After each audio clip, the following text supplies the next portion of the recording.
unghiata di luparacio.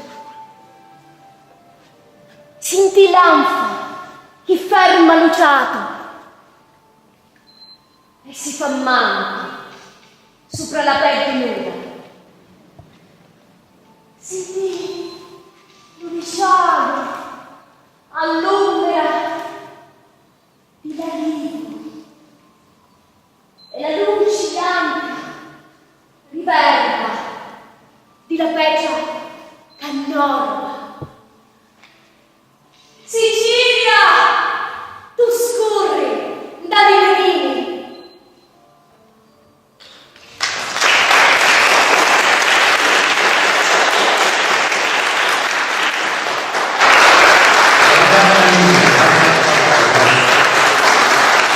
Signore, vi ringraziamo della vostra presenza. Dico signori perché siete signori, ma per noi, grazie a Dio, siete anche amici. Quindi vi ringraziamo della vostra presenza, per avere quest'altra occasione, per stare assieme, per festeggiare tante cose, l'arte e anche il compleanno di Alessio Patti.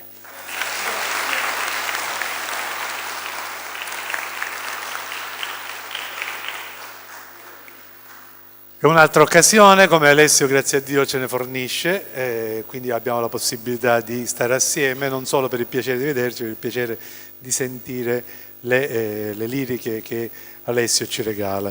C'è quest'ultimo suo libro, La mia arma sapidomo, che è un libro di poesie in siciliano, ma come dire altrimenti, perché parlare di Alessio è come parlare della lingua siciliana per eccellenza, quindi un purista, bravo nel leggerla, bravo nel scriverla, bravo soprattutto nel darvi anima, nel soffiarvi vita, nel soffiarvi veramente quella gioia e quel piacere di leggere per tutti noi che ci approcciamo alle cose che lui scrive. In questa giornata avremo dei filmati, avremo della musica e soprattutto avremo appunto le poesie di Alessio Patti, in particolare quelle di quest'ultimo libro. Abbiamo con noi quindi un fiorfiore di dicitori, posso andarli a presentare, stavolta lo leggo per evitare gaffe come una volta, e quindi non posso che iniziare necessariamente, perché ho da emendarmi, da Vita Marzullo, che è attrice e insegnante. In retroscena di queste mie battute le conosciamo io e lei. Poi allora, tornando con ordine, Carola Colonna, attrice ed insegnante anche lei, Carmela Trovato, attrice di teatro conosciuta a tutti quanti noi, Franco Cannata, e laggiù mi pare di vedere, nascosto tra di voi, Franco Leontini,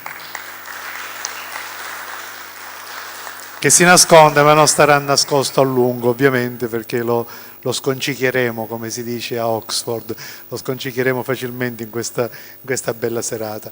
Come avete sentito anche prima, abbiamo anche l'ennesima perla che nelle presentazioni di Alessio riusciamo ad avere. Le presentazioni di Alessio hanno tanti pregi. Uno di questi è quello della continuità, no? Perché c'è tutto un discorso poetico che prende spunto dalle radici che già conosciamo e fa alberi e foglie e fiori di continuo. E direi di iniziare già immediatamente. Io cerco di seguire l'ordine, perché vi sono determinate poesie già in scaletta, quindi non dobbiamo perderci questo ordine. L'inizio è proprio in mano ad Alessio stesso. Lui è stato gentilissimo perché ha presentato tutti in maniera perfetta, anche a parte la gaffa, ma non si è autopresentato. Cioè lui voglio dire, è il prefatore dell'opera, è un esimio scrittore, poeta. No, Filippo Mirabella no, ma Santino Mirabella. Santino Mirabella, grazie per tutto quello che fai per la cultura e per la poesia siciliana, in questo caso che hai curato la prefazione. È stato un piacere, ovviamente. Grazie. Altrimenti le cose non si fanno mai se non per sentimento e per piacere, quindi quando le due cose si combinano è sempre un piacere collaborare con Alessio. E quindi io ti inviterei ovviamente a iniziare le danze. Cosa c'è di meglio dell'autore stesso che possa darvi qualcosa di suo dalla sua voce. Quindi sentiremo La mia arma sapi domo e Dio come l'amo, che già ci aveva dato come anteprima la volta scorsa. Ora non è più un'anteprima, ora è proprio la prima. Prego. Desidero un istante preciso ringraziarvi tutti e darvi il benvenuto perché avete scelto di condividere con me questo momento importante. E adesso passiamo alla lettura delle poesie.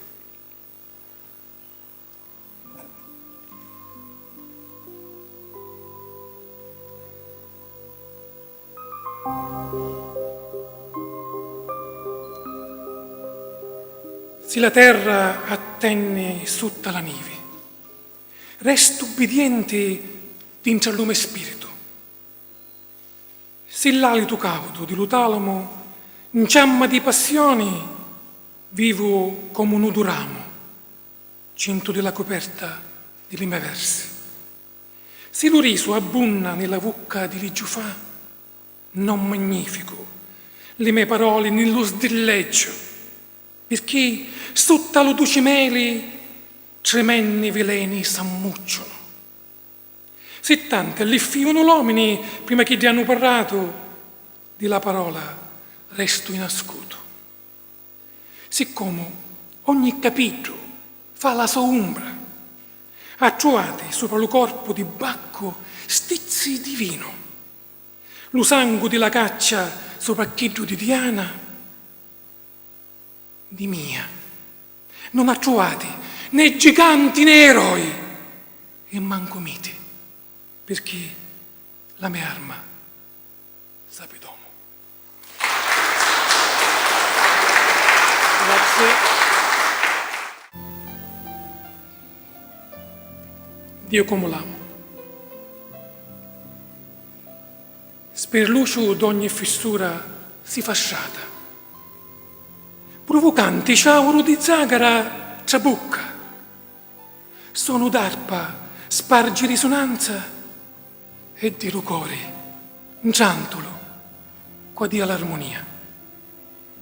Dio come l'amo, nell'arma ogni ciacca porta lo suo nome, ogni sospiro duci e la sua voce.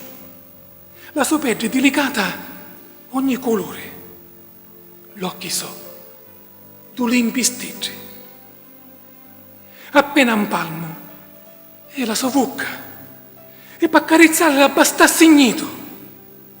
Se non frenassi la toccata, una stretta inferiata e incarzarato muro. Oh, liena sorte, che afflitto facesti lumefato, la schiavitù pusasti sopra le mie ore risolenti, con freddezza la lasciasti ire.